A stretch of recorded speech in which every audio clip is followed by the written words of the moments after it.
Good evening, everyone. My name is David Elwood. I'm the Dean of the Kennedy School here at Harvard, and welcome to the John F. Kennedy Jr. Forum for what promises to be a remarkable event because we're joined by a titan, a real titan. He is joining us as part of the Godkin Lecture Series tonight. My only request at this moment is that you turn off any cell phones. This has become an increasing problem, and so it is now part of all my introductions. Let me say a couple of words about the Godkin Lecture and then talk about our guest. The Godkin Lecture is actually one of the most prestigious lectures at Harvard. It was established in recognition of Edwin Godkin's lifetime of contribution to political journalism and open debate in the United States. He was born and educated in Ireland and emigrated to the United States, or to America, in 1856. Within a decade, he became the first editor of The Nation, a progressive weekly to which Godkin contributed just an enormous breadth of view and a scholarly quality that brought it immediate recognition. Later became editor-in-chief of the New York Evening Post. Until his retirement in 1900, he had enormous influence on public opinion and discourse. Then in 1903, his friends established a lecture series in order to bring speakers to Harvard to discuss issues related to free government and civic responsibility. Past speakers have included people like Adlai Stevenson, Nelson Rockefeller, James Schlesinger, Daniel Patrick Moynihan, William Julius Wilson, Antonin Scalia, Nan Cohen, and others. And our speaker tonight is certainly of a caliber of every one of those speakers. Some would say he surpasses even them. Now, Tom is not only an influential scholar and continues to be an influential scholar, he's a long and old friend of the Kennedy School. He is described often as one of our founding fathers. Now, as many of you will know, he's done remarkable work in areas of game theory, of strategy, of psychology. He is one of those minds that genuinely spans the intellectual spectrum. His Nobel Prize was one of those Nobel Prizes when people's main reaction was, well, it's about time. He received that in 1990, and in 2005, should have received it in 1990, and the committee recognized his extraordinary achievements as it properly was deserved. He also has remained enormously productive. His most recent book, The Strategies of Commitment and Other Essays, was published just last year. Now, why is this remarkable? Well, I'll tell you one little story. Tom Schelling is no longer at Harvard and the Kennedy School for a very simple reason. We had a mandatory retirement age of 70. In 1990, he left. Okay? He has done exceptional things. How good is the most recent book? Let me read a review from Susan Salter Reynolds of the LA Times. It's a little long, but I'll quote. Thomas Schelling, 2005 Nobel laureate in economics, is interested in the strategies, rational, irrational, mean, kind, that people use to constrain their behavior. In these essays, he looks at addiction, temptation, and resolve, as well as the use of threats, promises, and bluffing. What is fascinating is that he applies his analysis of these strategies not only to individual behavior, but also to critical issues like race relations, abortion, and the behavior of nations. For example, international agreements to reduce greenhouse gases. Schelling is that rarest of creatures, an economist who writes clearly, I take personal offense at that, by the way, takes on the practical questions and thinks them through alongside his reader. He is a delight to read. Here at the Kennedy School and at Harvard, he has influenced generation after generation of mind. I am one of those people. I was just talking to Tom. I took a class from him as an undergraduate. I honestly believe I remember more from that course than any other class I took as an undergraduate. This was just 6 or 7 years ago, of course, but it was a remarkable moment. And I told him, in part, it was because he often corrected my thinking, and I felt so bad letting him down. He was also a founder of the Kennedy School. He brought his multidisciplinary, multi-talented views throughout the place. And I'll tell you one brief anecdote. This comes from Graham Ellison here in the audience forum, Dean. When we were building the forum, there was a question of sort of what should architecture look like. And apparently, the idea was to have these tiers and the risers and so forth. Why do we have it that way? He said, because he said many of his most interesting conversations had taken place on the steps of Littauer, where he worked. And so the problem was it was really hard to have conversations in midwinter on the steps of Littauer. So we produced those steps, and those of you that come here during the day see that they're extremely effective in encouraging interaction and involvement. So from everything from the grandest ideas to the ways in which we learn and work together, Thomas Schelling is a titan. It is my very, very great honor to welcome this year's Godkin Lecture, Thomas Schelling.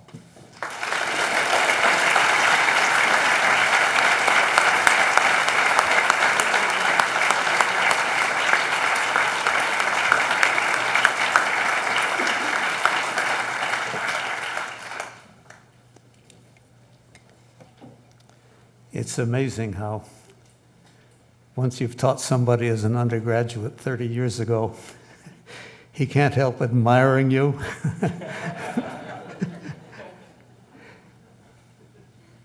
There are a few people in the audience who've heard me already talk about the subject for tonight. I just hope that there's something new in what I'm going to say.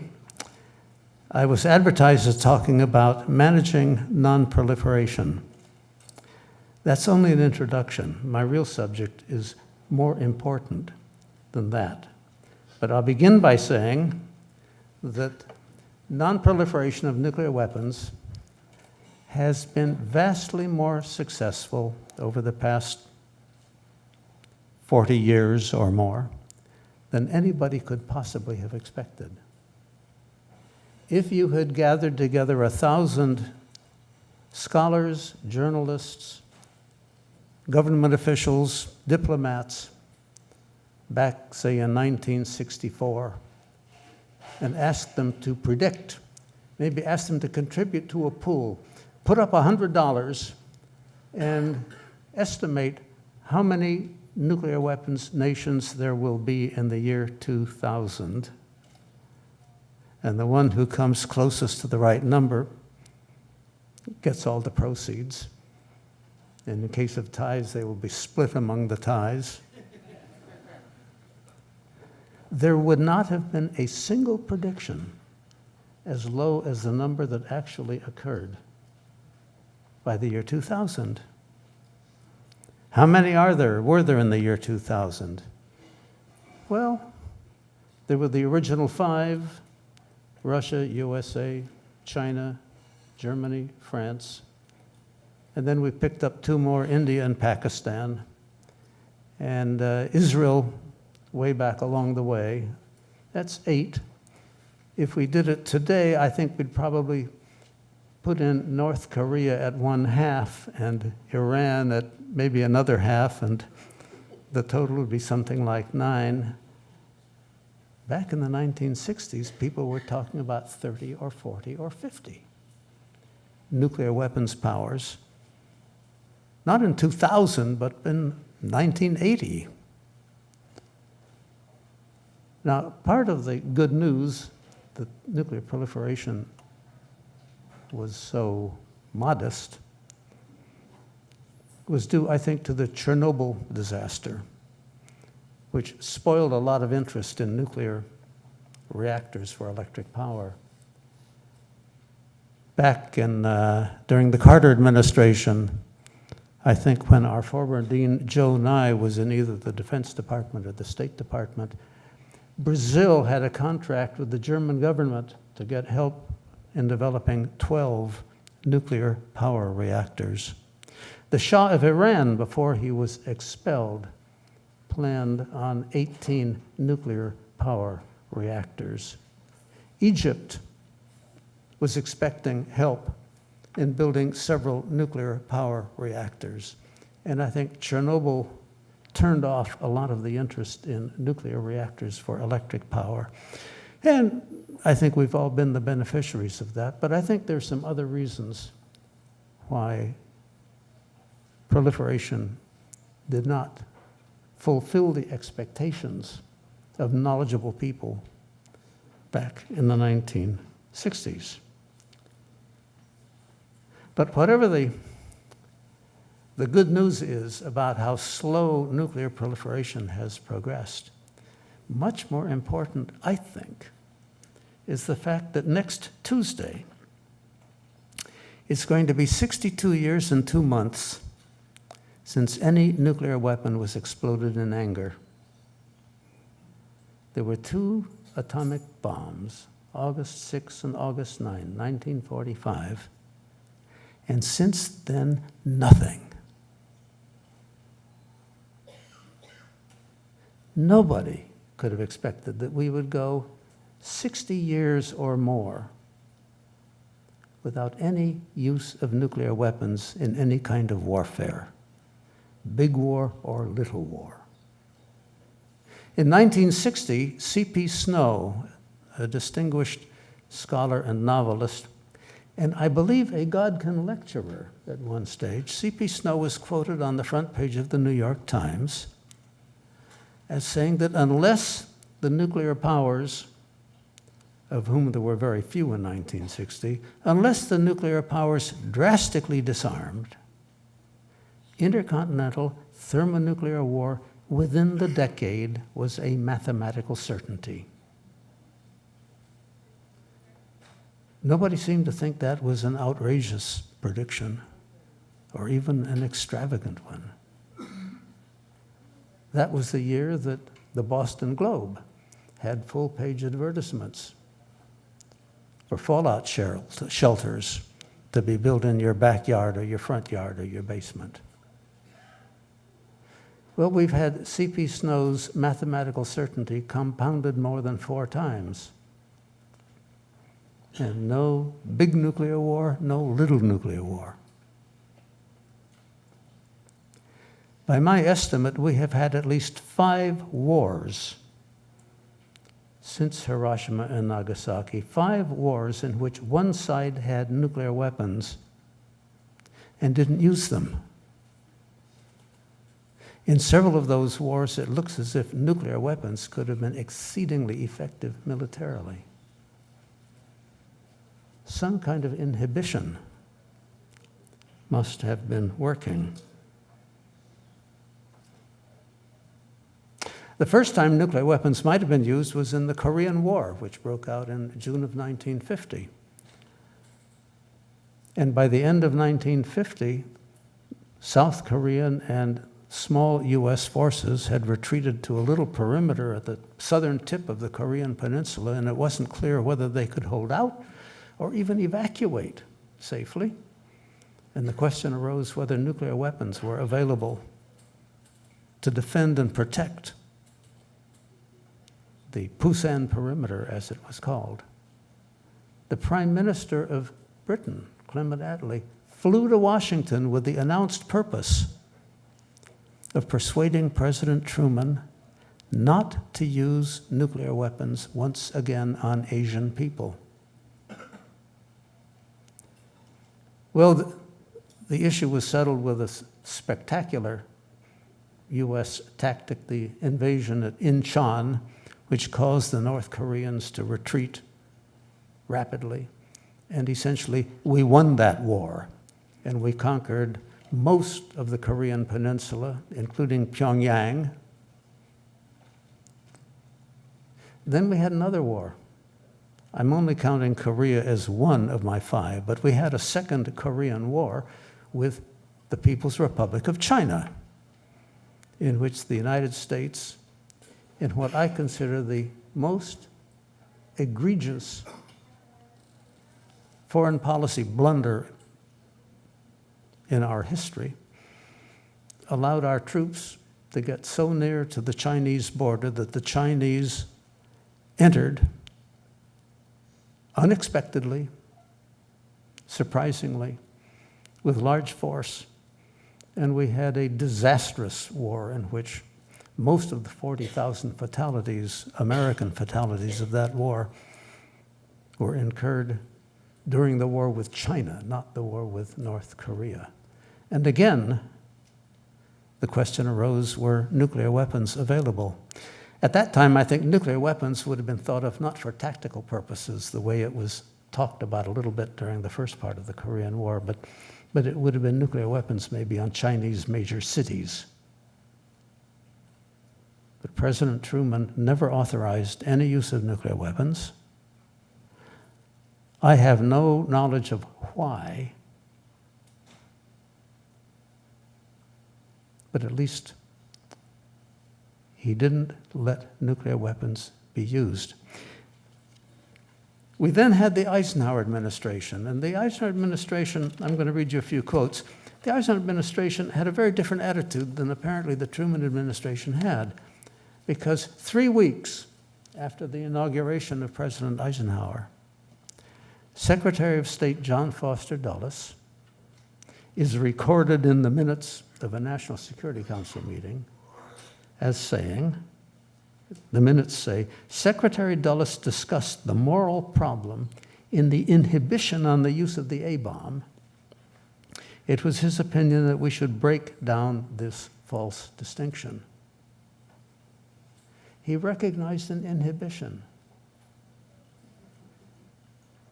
He recognized that nuclear weapons might have been used in Korea and hadn't been used. And he thought we should break down this false distinction, the distinction between so-called conventional weapons and nuclear weapons. And 6 months later, again, he said, was quoted in the minutes of the National Security Council, somehow or other we must manage to remove the taboo from the use of these weapons.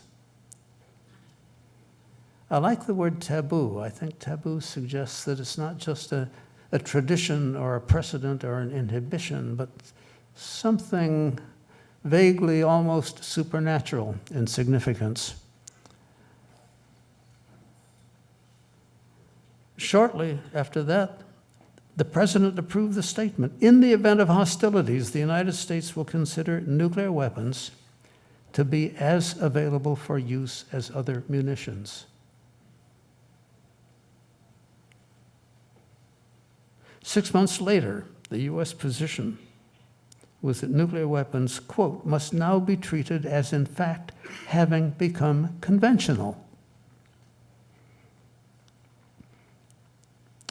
And in March of 1955, during the Quemoy crisis, when it was thought that the People's Republic of China might be launching an attack on the two little islands of Quemoy and Matsu as preparatory to invading Formosa, the President, Eisenhower, said in answer to a question, in any combat where these things can be used on strictly military targets and for strictly military purposes, I see no reason why they shouldn't be used just exactly as you would use a bullet or anything else.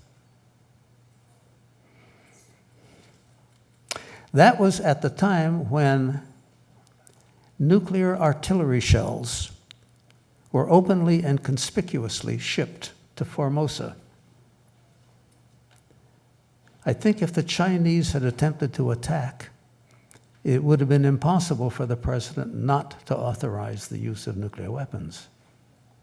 After all, an invasion flotilla on the high seas, no civilians around, probably would have looked like perfect military targets, and probably the European allies wouldn't have objected to the use of nuclear weapons on military vessels on the high seas, especially in defense of Formosa. And I think that the president and his Secretary of State would not have wanted to be caught bluffing, having openly sent nuclear weapons to the defense of Formosa if they didn't use them. I think had the Chinese chosen to give us the opportunity, we might have used nuclear weapons on that occasion. I thank the Chinese not to have done so. Huge contrast. When Kennedy came in to be president, followed shortly after by Johnson, both presidents, together with their Secretary of Defense, Robert McNamara, expressed a strong desire not to depend on nuclear weapons to defend Europe. And they began a campaign to try to persuade the European NATO allies to develop sufficient troops and expend enough on equipment and munitions to be able to put up a respectable defense in case of an attack from the east. This was interesting. The idea was that in case of a war in Europe, it would be important not to have to rely on nuclear weapons. This was the inhibition that John Foster Dulles didn't like. This was the taboo which Kennedy and Johnson both believed in, both wanted to respect. It's very interesting. The Soviet Union, in all kinds of communications, ridiculed the idea that there could be a war in Europe without using nuclear weapons. In fact, Marshal Sokolovsky in 1962 edited a book of military essays, in one of which it was said that any war in Europe would automatically go nuclear. A lot of American, and I think some other respondents pointed out that if that was the belief, it would be a self-confirming belief. That is to say, if it were believed on either side or both sides that any war in Europe had to become nuclear, then there would be no reason for either side to wait for the other side to introduce nuclear weapons. This, I think, this argument got across to the Soviets because a year after the book appeared, a new edition appeared in which it was said that we the Soviets, never said that any war would automatically go nuclear. And to prove that, they quoted the statement from the earlier version, and in quoting it, they eliminated the word automatically. I don't know who they thought they were fooling, but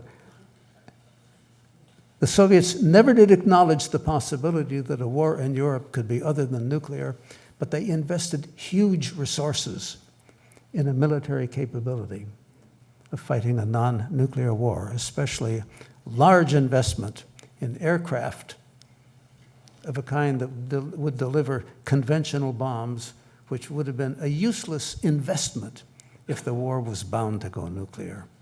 I consider this tacit understanding not just an understanding based on denial, an unacknowledged understanding that both sides wanted the possibility that if war occurred, it could be kept non-nuclear.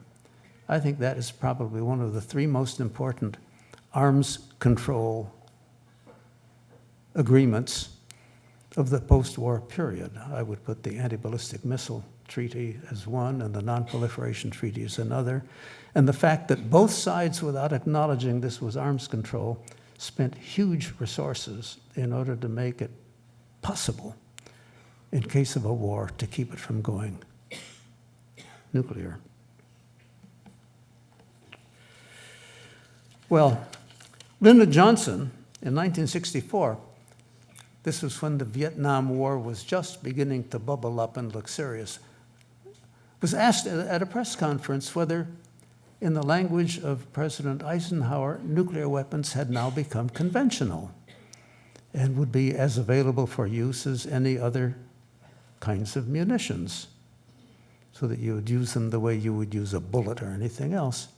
And Lyndon Johnson said, "Make no mistake, there is no such thing as a conventional nuclear weapon. For 19 peril-filled years, no nation has loosed the atom against another. To do so now is a political decision of the highest order."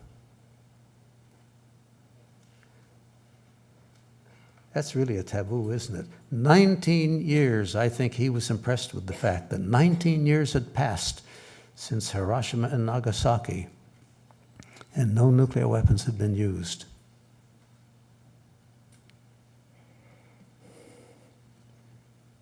What were some of the other wars in which nuclear weapons might have been used and weren't? A very important one was the so-called Yom Kippur War of October 1973. The Egyptians had 2 complete armies on the Israeli side of the Suez Canal, no civilians within tens of miles, perfect military targets for nuclear weapons. And Golda Meir, the prime minister, never authorized the use of nuclear weapons. At that time, it wasn't obvious that Israel could survive. But nuclear weapons were not used. I once had an opportunity to ask Golda Meir why nuclear weapons weren't considered. And I quickly discovered that no Israeli official ever discussed nuclear weapons. But I think it's a very fair guess that she must have thought one of these years or one of these decades, one of our hostile neighbors are going to get nuclear weapons, and we shouldn't be the ones who break the taboo. Can you guess what was the next war in which one side had nuclear weapons and didn't use them? Well, half of you have forgotten and half of you never knew, you're too young, that the United Kingdom and Argentina went to war over the Falkland Islands. A war that was entirely fought at sea, no civilians anywhere. Naval vessels are perfect targets for nuclear weapons, of which the British had an ample supply.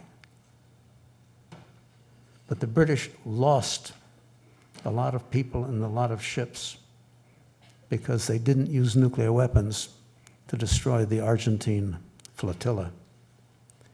I don't think Margaret Thatcher, the Prime Minister, ever considered using nuclear weapons. It's partly because she must have thought she could win the war without them, but I think she probably felt that to be the first to use nuclear weapons after not just 19 peril-filled years, but many more peril-filled years, she wouldn't want to be the one to break the inhibition, the taboo.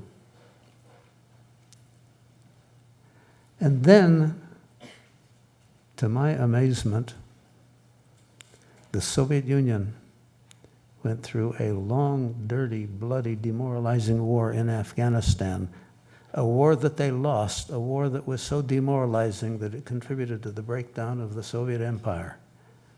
And they didn't use nuclear weapons. There have been people who say, well, they didn't have appropriate targets for nuclear weapons. But the Soviets lost large numbers of aircraft that had to fly so low to look for targets that they could be shot down by handheld heat-seeking missiles that the United States had provided to the other side. They could have flown in at 30,000 feet and blanket bombed whatever they wanted to bomb with nuclear weapons and saved scores of pilots and aircraft. They didn't. I would not have thought that they would be sensitive to the taboo that John Foster Dulles deplored. On this taboo, let me read something that I find quite interesting. On the 40th anniversary of Hiroshima, August 6th, 1985, Alvin Weinberg, who had been director of the Oak Ridge National Laboratory during World War II, where the uranium was enriched for the first uranium bomb. He wrote an essay for the 40th anniversary of Hiroshima, published in the Bulletin of the Atomic Scientists, in which he said, Are we witnessing a gradual sanctification of Hiroshima? That is, the elevation of the Hiroshima event to the status of a profoundly mystical event, an event ultimately of the same religious force as biblical events. I cannot prove it, but I am convinced that the 40th anniversary of Hiroshima, with its vast outpouring of concern, its huge demonstrations, its wide media coverage, bears resemblance to the observance of major religious holidays. This sanctification of Hiroshima is one of the most hopeful developments of the nuclear era. That impressed me when I read it 20-some years ago. I wouldn't have thought that the Soviet Union would be sensitive to this sanctification of Hiroshima. But 20 years later, we didn't see any vast outpouring of concern. The 60th anniversary of Hiroshima and Nagasaki, which occurred 2 years ago, went without any notice that I could see. No vast outpouring of concern, no huge demonstrations, no wide media coverage. I didn't even see any mention in any of my newspapers that this was an anniversary of Hiroshima. And then I wondered, two possibilities. One is, most of the people who were stunned at the first use of atomic bombs to kill between 150,000 and 200,000 people in a couple of Japanese cities, most of those people either weren't around any longer on the 60th anniversary or weren't mobile enough to participate in some kind of parades and huge demonstrations. Or the other possibility was that 60 years after it, people had become blasé. No nuclear weapons for 60 years, what's to worry about? On the 40th anniversary, people may have felt, wow, Lyndon Johnson's 19 peril-filled years have extended to 40. What a remarkable thing. By the time it extended to 60, maybe people felt, oh well, that's to be expected. The taboo works. I don't know. We can ask ourselves whether this taboo, this inhibition, is robust, whether it's likely to last for another 60 years, or whether it's susceptible to being undermined deliberately or allowed to break down.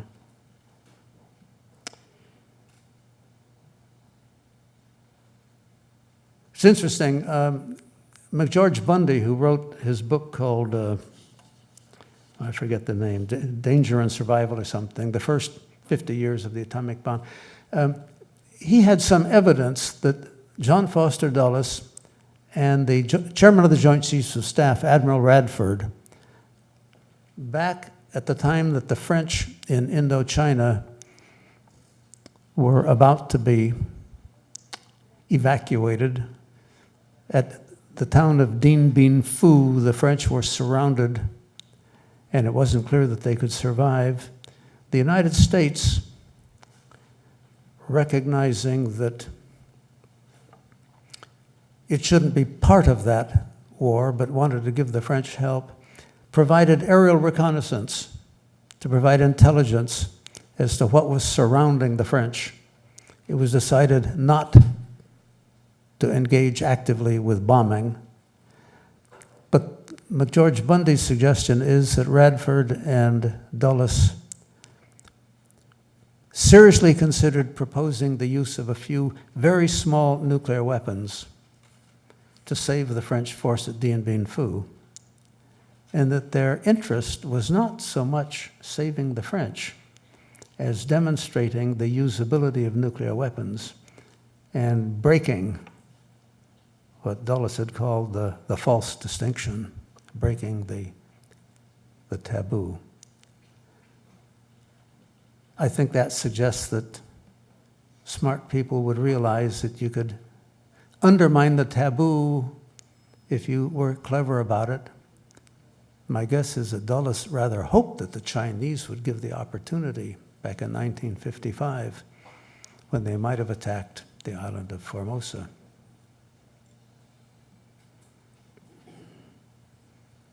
A couple of interesting evidences of the way this taboo works. There used to be a lot of interest in peaceful nuclear explosives, PNEs they were familiarly called. When India exploded its first nuclear device, weapon or not, we don't know, back in the early 1970s, India announced that this was not a weapon. This was for peaceful explosive purposes. The Soviet Union, back in the late 60s and early 70s, had open plans to use small thermonuclear hydrogen bombs to dig canals by which to divert rivers that flew into the Arctic Ocean to the south of Russia and into the Ukraine in order to irrigate wheat fields and cotton fields. And they proposed that this was a respectable use of hydrogen bombs. There were even American proposals to use hydrogen bombs to produce a bay on the coast of Vietnam that might be used as a port for landing military supplies and equipment. Well, it's interesting, these PNEs, as they were called, peaceful nuclear explosions, explosives, never really went anywhere. I think the idea was that nobody wanted to see nuclear weapons appear benign in any use. Same thing showed up with a potential weapon proposed way back early in the Kennedy administration called the Neutron Bomb. It appeared later in the Carter administration, known as the Enhanced Radiation Bomb. This was a bomb that was a very small hydrogen bomb, so small that the blast effect and the thermal radiation effect would be small compared with the emission of neutrons that would cause quick, drastic radiation sickness. And the idea was that you could kill soldiers in a building without knocking the building down, or you could kill soldiers in a tank without destroying the tank. I never understood why this was such a terrific idea militarily, but at least the idea came up. And in 1961, it was argued against by arms control people on grounds that this might blur the distinction between nuclear and other weapons, might make the fire break, as it was called, disappear. And so that idea was left on the books. When the idea reappeared in the Carter administration, the same argument was brought up.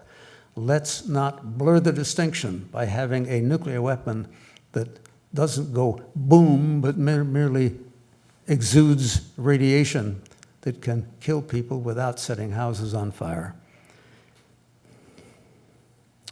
Then there was even a terrific proposal.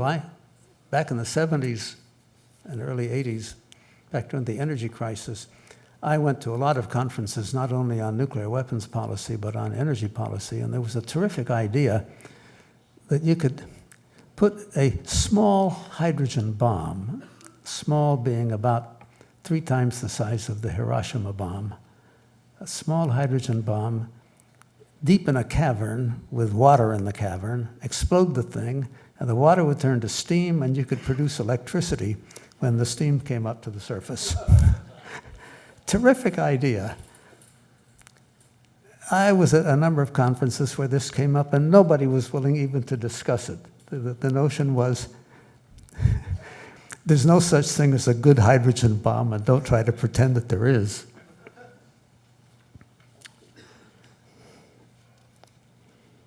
Well, this leads me to the question, is this taboo altogether in the interest of the United States, or does the United States, following the reasoning of John Foster Dulles, think that we would be wise to keep the option open, keep it on the table, that we might use nuclear weapons in some yet unforeseen crisis or contingency? I don't think the Bush administration is convinced that the taboo is drastically in the US interest. I think the Bush administration believes that we are so rich in nuclear weapons that it would be a shame not to be able to use them when they would be militarily highly effective. I don't see any sign that they wish to support the taboo. I don't know that they're giving any thought to the question of whether Iran and North Korea, if and when they get nuclear weapons, would be susceptible to the taboo. They may believe that nations like Iran and North Korea wouldn't share the feeling of Lyndon Johnson in 1964, or the feelings that the Soviets must have felt in the 1980s. So I think it's crucially important for the US government to decide whether the taboo is in our interest. I tend to think that while we are rich in nuclear weapons and it's a shame not to be able to use them, we're even richer in people and culture and structures, and it would be a shame to jeopardize them by pretending that nuclear weapons are to be used whenever they would be militarily effective. Question arises how to think about Iran and North Korea. North Korea, in effect, has nuclear weapons, has them in the way India did for a couple of decades before they exploded half a dozen of them to demonstrate. That is, India had it in the sense that they had the technology, and they could, with a decision to mobilize, have had nuclear weapons available within some finite period of time. And I think North Korea now, whatever is done about its uranium or plutonium facilities, will be in the future capable of deciding to go ahead and get nuclear weapons. What I want to try to do is to think about helping North Korea and Iran, if and when they get nuclear weapons, to think ahead of time about some of the responsibilities that come with possessing nuclear weapons. The United States was egregiously slow to take seriously the need for safe custody of its nuclear weapons. My friend Freddie Clay, who headed the Arms Control and Disarmament Agency during the Nixon second term and was an Undersecretary of Defense in the Reagan administration, Freddie Clay did a study for the Rand Corporation back in 1959. The study was, what would be the consequences of the explosion, the unauthorized explosion of a single US nuclear weapon? Could it happen? If it happened, how should the government react? And one of the byproducts of his study, it was a fascinating study, one of the byproducts of his study was that he discovered that there were no locks on the nuclear weapons. He had taken for granted that there were combination locks so that unless you knew the code, you couldn't arm the weapon. When Kennedy was elected, a lot of Rand people, Freddie Clay's colleagues, went to the Pentagon and they got Secretary McNamara to take all of this very seriously. And eventually, after 3 or 4 years, we had what is known as the permissive action links, the electronic encrypted message that has to go to the weapon, the strategic weapons anyway, before they can be armed. So it was almost 20 years before the United States had that kind of security on its nuclear weapons. In a minute, I'm going to mention what's in the news just in the last couple of weeks.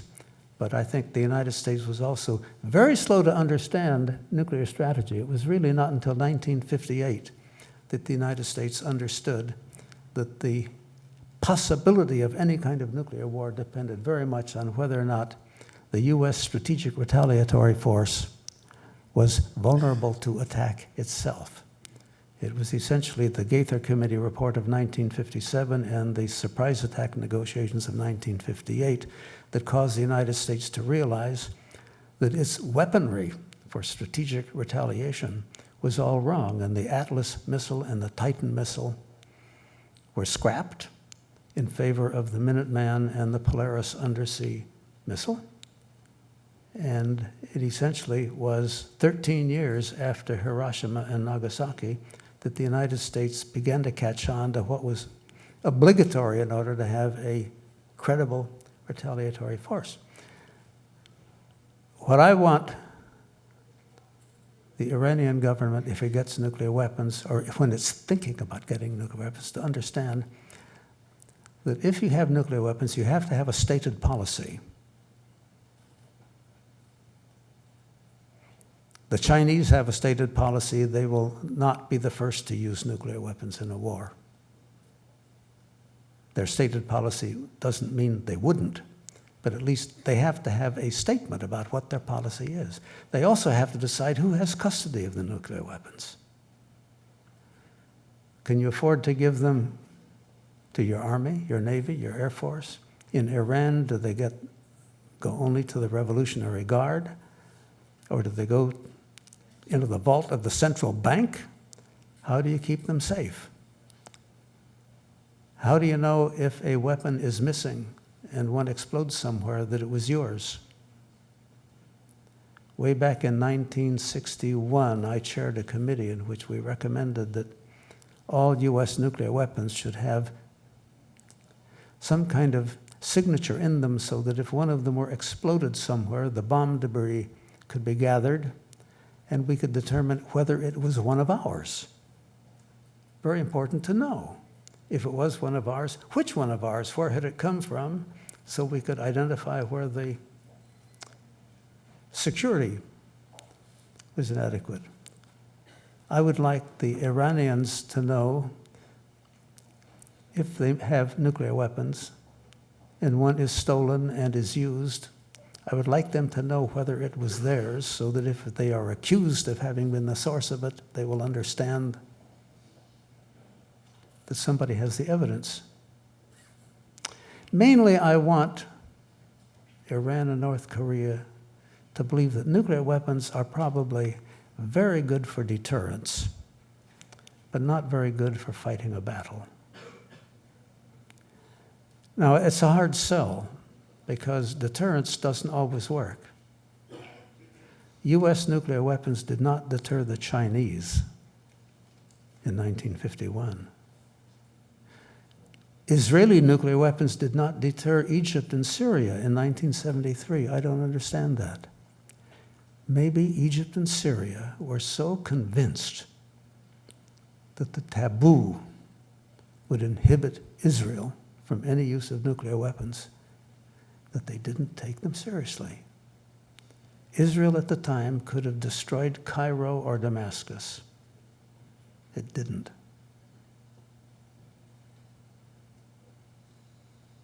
If I had been in charge of Egypt, I don't think I would have dared risk nuclear retaliation, but they did.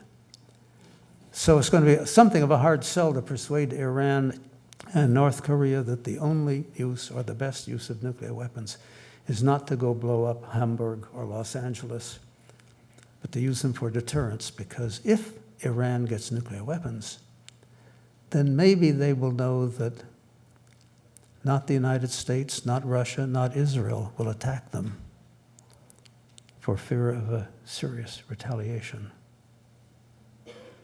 But I would like those two nations to think very carefully about safe custody of their nuclear weapons if they have them.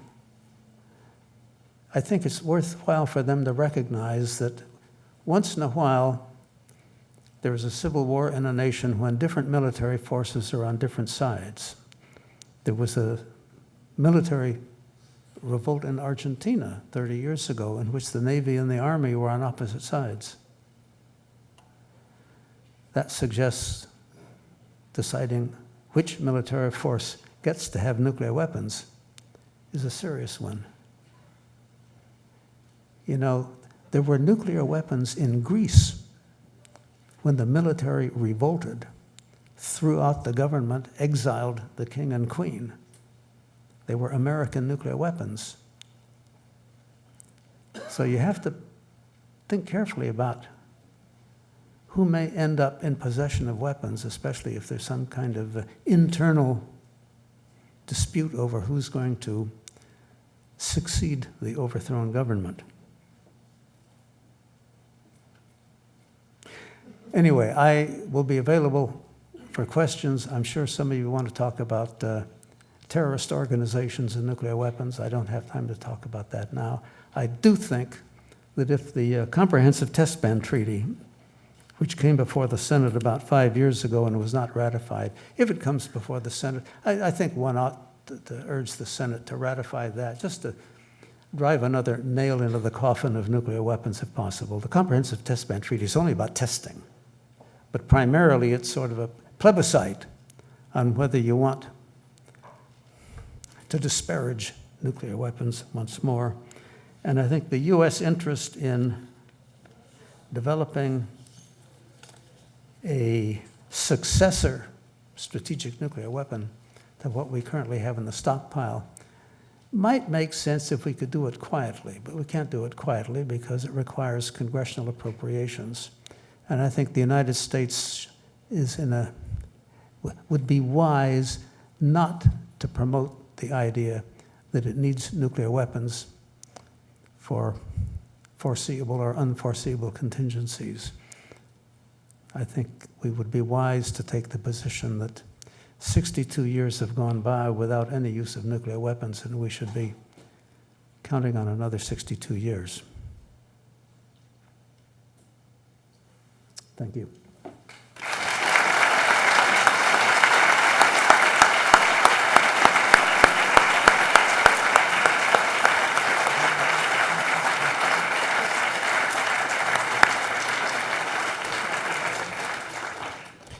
So, I've always been amazed at Tom's capacity to speak in complete paragraphs without notes. At some point, you should ask him how he learned to do that. This is something he did one year when he was sick as a child. What a natural thing to do when you're sick and a child, learn how to speak in complete paragraphs. There is time for questions. We have microphones at 4 locations. One is right down here, one here, one here, one here. We'll just go rotating. We will, the questions in this forum, good questions have 3 characteristics.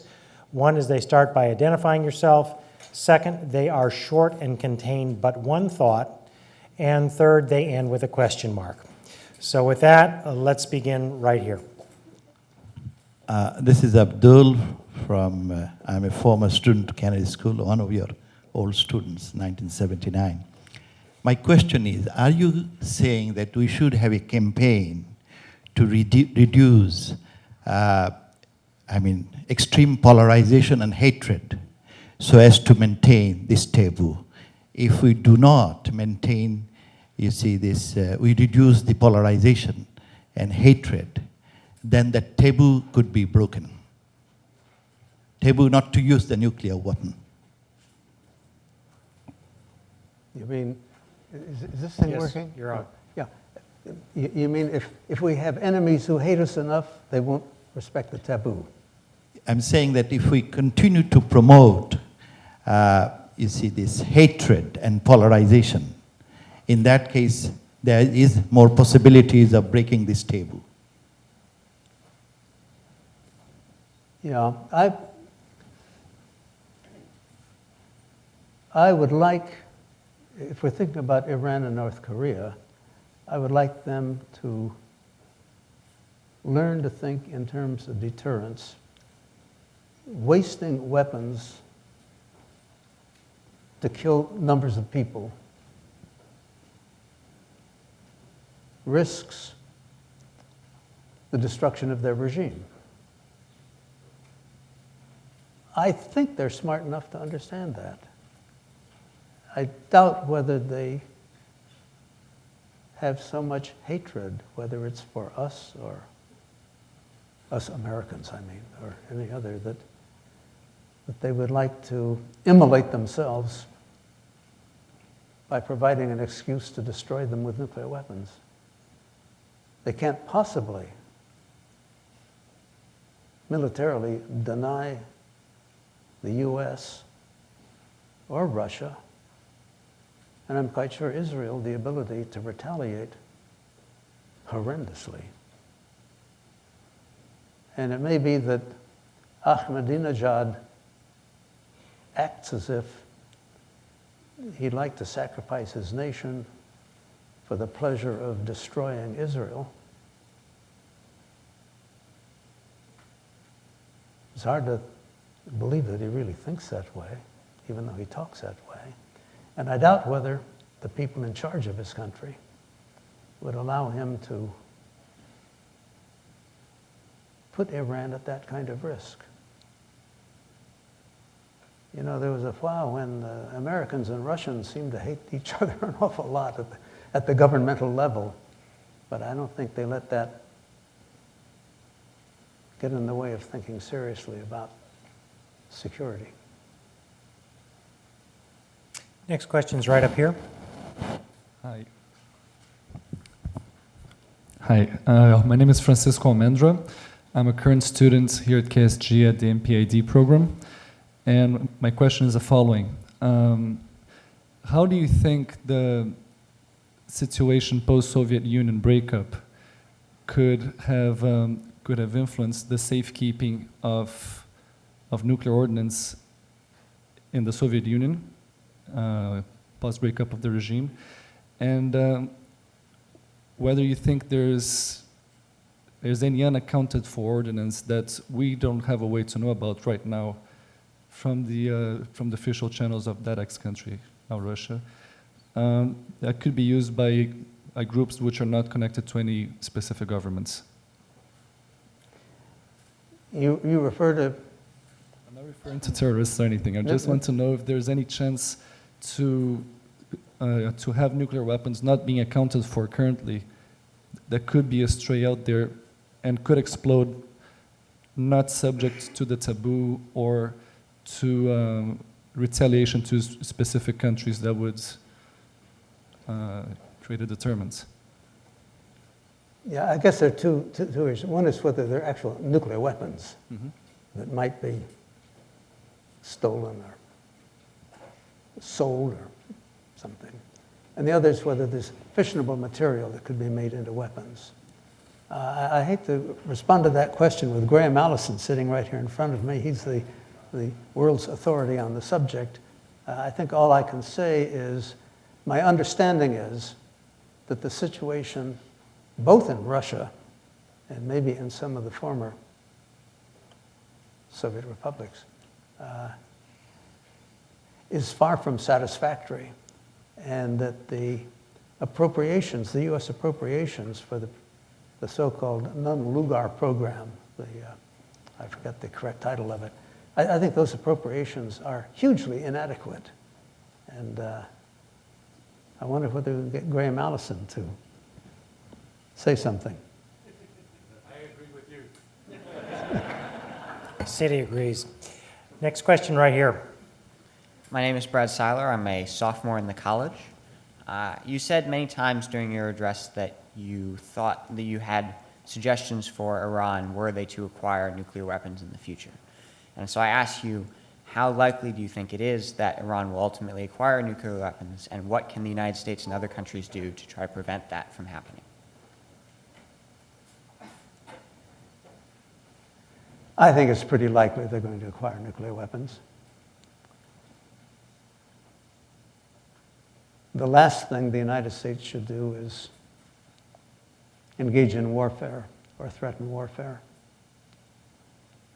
If there's anything that will make other nations decide they need nuclear weapons, it will be the thought that they need a few nuclear weapons to make sure the United States never engages in war with them. And I think the more the U.S. talks about all options being on the table, including the possibility of military attacks, or using Israel as a kind of a proxy to do the attacking force, the more we talk that way, I think the more the Iranians realize they really need nuclear weapons. And I wouldn't blame them for that. I think if I were an Iranian, I would think nuclear weapons may be about the only way we can make sure that the United States doesn't arrogantly decide to impose something on us by military force. So I think there's no way to make their desire for nuclear weapons go away. My approach would be not so much how do we keep them from getting nuclear weapons, but how do we try to persuade them when they get nuclear weapons that they should use them in a deterrence posture and take good care of their nuclear weapons and not think that they can use them to attack Saudi Arabia or Israel or anybody like that. The question, how do you get them to think about that? I've been going to nuclear weapons policy conferences and arms control conferences for 40 years. And you know, we always had Indians and Pakistanis, and Indians and Pakistanis have all kinds of defense intellectuals who know as much as Americans and British and Japanese and Germans and all do about nuclear weapons policy. I never saw an Iranian or a North Korean at any conference on nuclear weapons policy or arms control. And the question is, how do we, this sounds arrogant, but how do we get them to understand some of the things that we very slowly, painfully learn to understand? My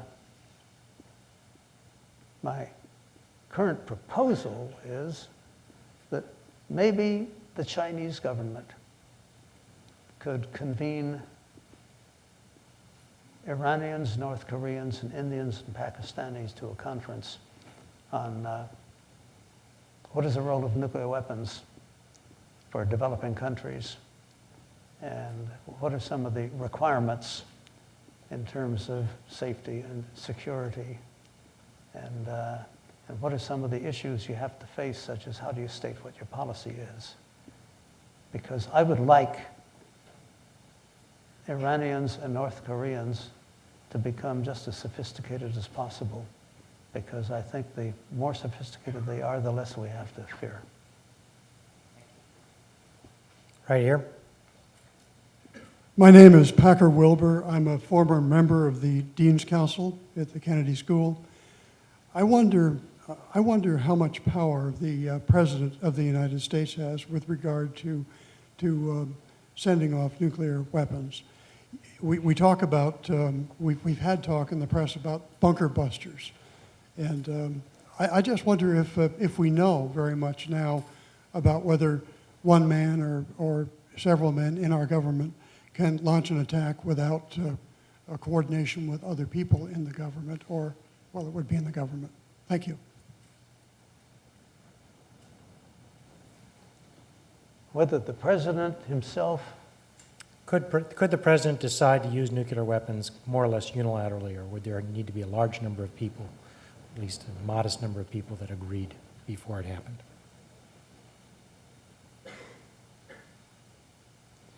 I'm afraid the answer is yes. It would depend on the President. And I guess it would depend a lot on whether he thought the results would cause Americans to cheer or to rise in revolt. I personally think that before any president would authorize the use of a nuclear weapon, he would go up to his bedroom and kneel beside his bed and pray to God for guidance. I think he would recognize that this was the most important decision that anybody had taken in the last 60 years. So I don't think even a callous president would be unmoved by whether you call it the taboo or the fact that this would break a precedent of 62 years or more. So I am, I think, a little less interested in whether, if he ordered it, the orders would be carried out, than whether he could, all by himself, assume the responsibility for doing essentially the most drastic thing that's been done in 60 years.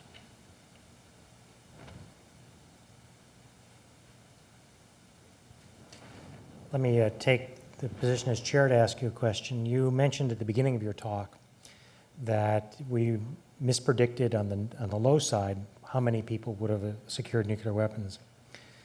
One of the most poignant criticisms or concerns about Iran achieving nuclear weapons is if there is an Iranian bomb, then won't there need to be an Arab bomb, a Saudi bomb, an Egyptian bomb, and all of a sudden, many countries will have these, and one of them will not protect them or may be inclined to use them, will not endure the taboo, and all of a sudden, we'll be in a very different world. So even if Iran could be made to be responsible, others would feel it critical to get them, given the existence. How do you respond to that? Well, this came up last year when North Korea exploded some kind of nuclear device. And I remember at the time, 2 weeks later, the Secretary of State Condoleezza Rice went to the Far East. And I thought that was a good idea, but then she announced that she was going to the Far East in order to talk to the Japanese and the South Koreans and maybe the Chinese about how to punish North Korea. I thought she should be getting South Korea and Japan and Taiwan to issue either a joint statement or parallel statements to the effect that they would not be railroaded into sabotaging the non-proliferation regime just because North Korea had exploded a nuclear device. They should have stated, this is not going to induce us to break our non-proliferation agreement. They didn't do that, and I think it's because she didn't persuade them of the value of doing that, because I think that kind of statement might have helped Saudi Arabia or whoever you're worried about to realize that this does not open the floodgates. I think when commentators in this country said that now that North Korea has done it, we're going to see a cascade of other countries doing it. I wish that they had shut up and not said that. I don't want governments to think that the floodgates are open, we don't want to be last, we'd rather be first. But I don't see signs yet. I don't have intelligence to on which to base a judgment, but I don't see signs yet that this urge to go get nuclear weapons is happening. And I just don't know enough about what motivates, let us say, the government of Saudi Arabia. Or Syria? Or Syria. But I think it should appear to them that getting nuclear weapons is an expensive, arduous, difficult, unpopular thing to do. And incurring the disapproval of all the nuclear powers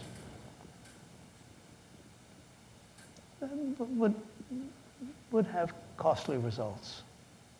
I'm not quite as pessimistic as you sound. All right, thank you. There'll be time for just a couple more questions right here.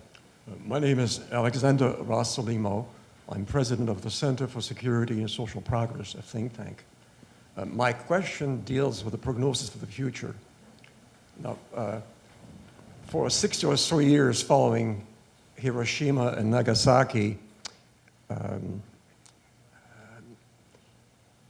the nuclear taboo was maintained by nuclear powers that were also nation states. But now the world is different. We live in the age of terrorism. And a small group of individuals potentially can kill as many people as a Hitler, a Stalin, or a Mao. And in this connection, the Al-Qaeda's second in command stated 3 years ago that Al-Qaeda had acquired a suitcase nuclear bomb from a disgruntled Soviet scientist. So my question is, how does the advent of terrorism affect your prognosis for the future? I would have answered this a little different 3 weeks ago from now. I was stunned to find that 6 nuclear weapons could be checked out of where they were stored without any appropriate receipts being signed, any records being kept, and without the people who had possession of them knowing that they weren't dummies. I don't know what the dummies are for. Maybe it's for practice, loading them and unloading them or something. But I would think that a dummy would have a blue stripe and a nuclear weapon have a yellow stripe, and the people could tell blue from yellow. And apparently this B-52 flew from Minot to Barksdale, an 8-hour flight or something. And everybody on the airplane didn't know that they had live nuclear weapons on board. That contradicts everything I've been saying for the last few years, that the United States finally, in the 1960s, began to get careful, responsible, and sophisticated about the custody of nuclear weapons. I don't know how that could have happened. It just contradicts everything I've thought. Leaving that aside, I would say, I think it would be difficult for something like Al-Qaeda or any terrorist organization to get a usable nuclear weapon, a finished, constructed actual weapon. One of the things suggested by these dummies is that if it were thought that there was a market for nuclear weapons, I would trust that the CIA would enter the market with dummy bombs and otherwise by offering nuclear weapons, discover who's trying to buy them.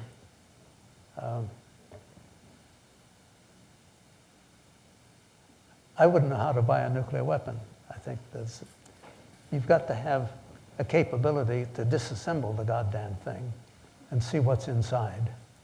And you've got to be able to disassemble it without harming the innards of it.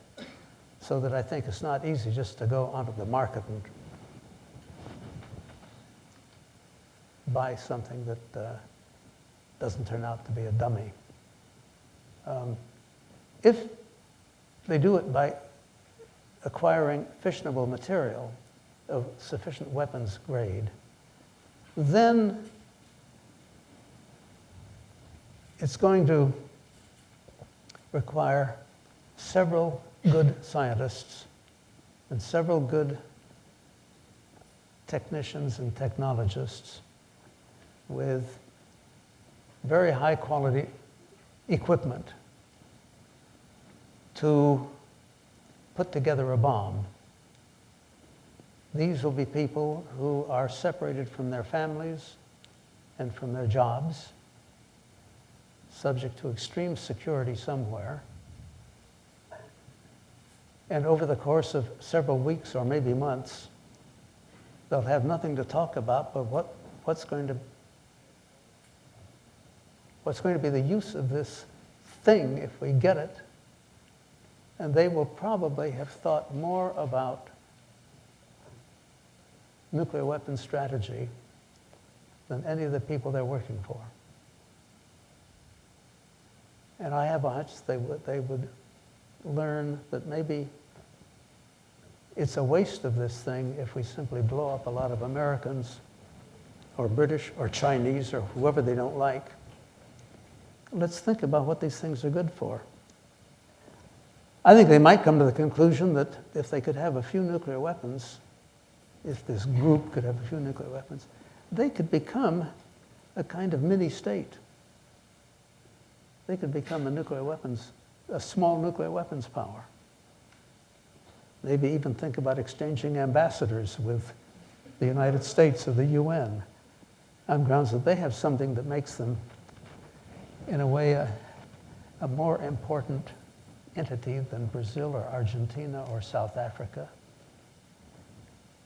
So I think we have to consider that by the time they get the bomb, a lot of people will have done a lot of thinking.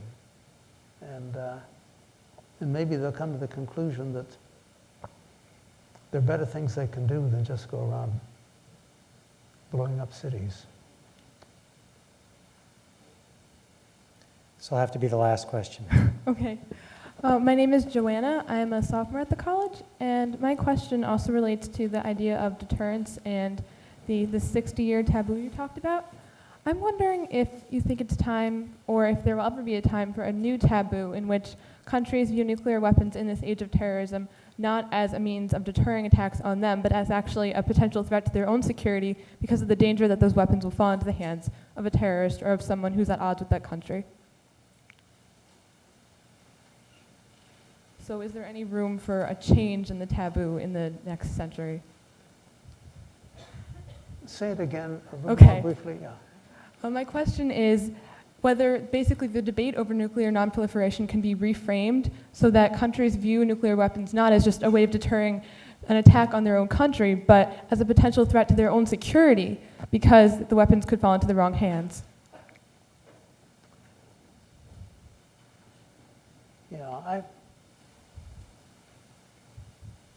I think any group, whether it's a nation or an Al-Qaeda type organization, is likely, if it gets a nuclear weapon or some nuclear weapons, to think a lot more seriously about what this may be good for and what it may not be good for.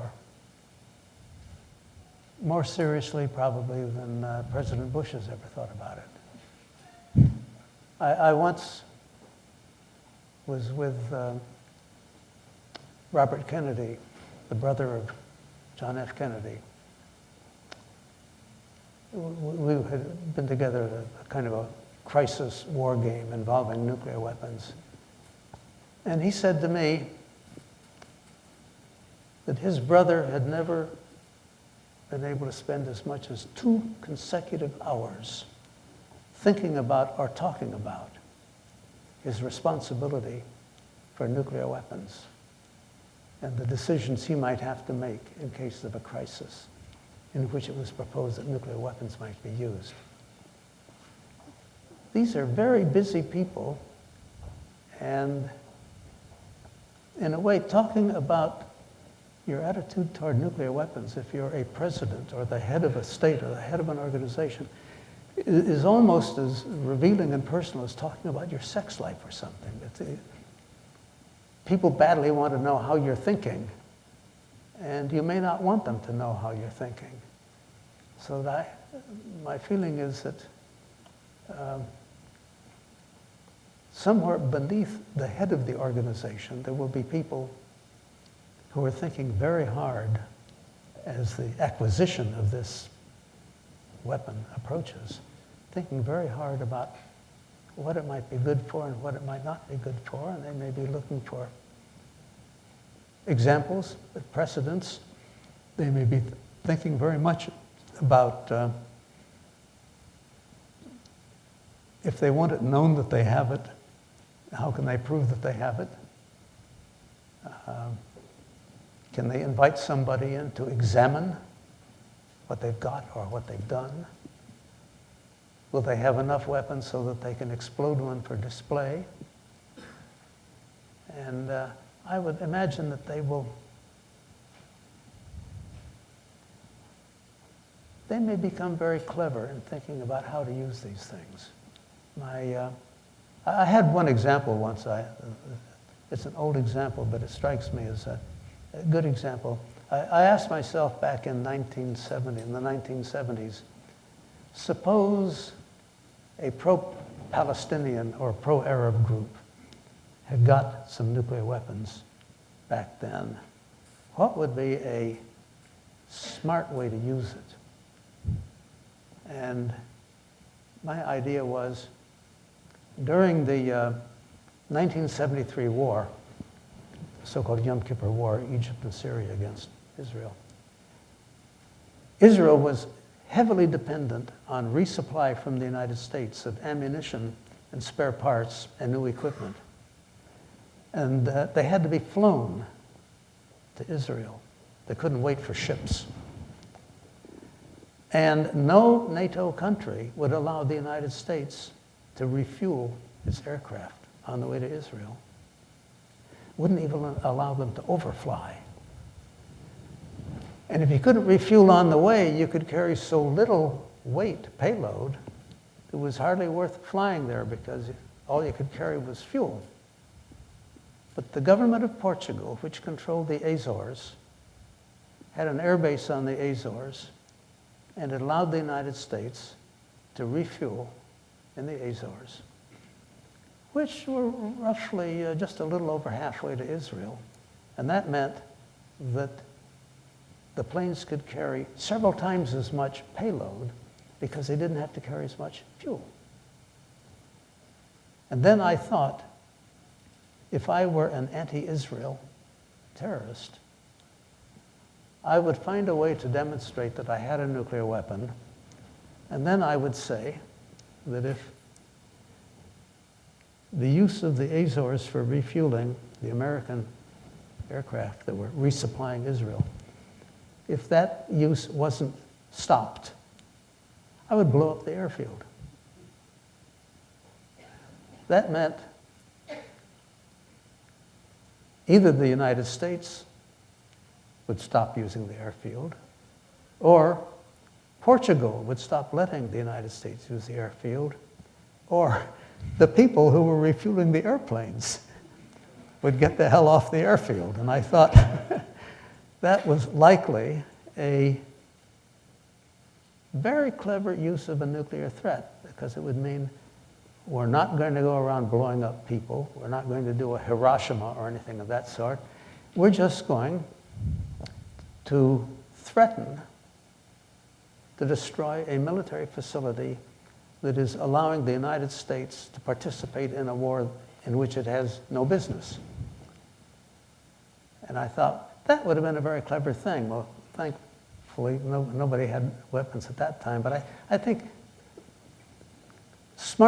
people smart enough to build a nuclear weapon, if they get the required material, are likely to be clever enough to think of better uses of the weapon than just terrorist explosions. And then the question arises, do we hope that they're smart and think of very clever ways to have influence on nations like the United States? Or do we hope that they're so dumb that they just go around and blowing up major cities? I sort of hope that they're smart. On that note, Thomas Schelling, thank you very much.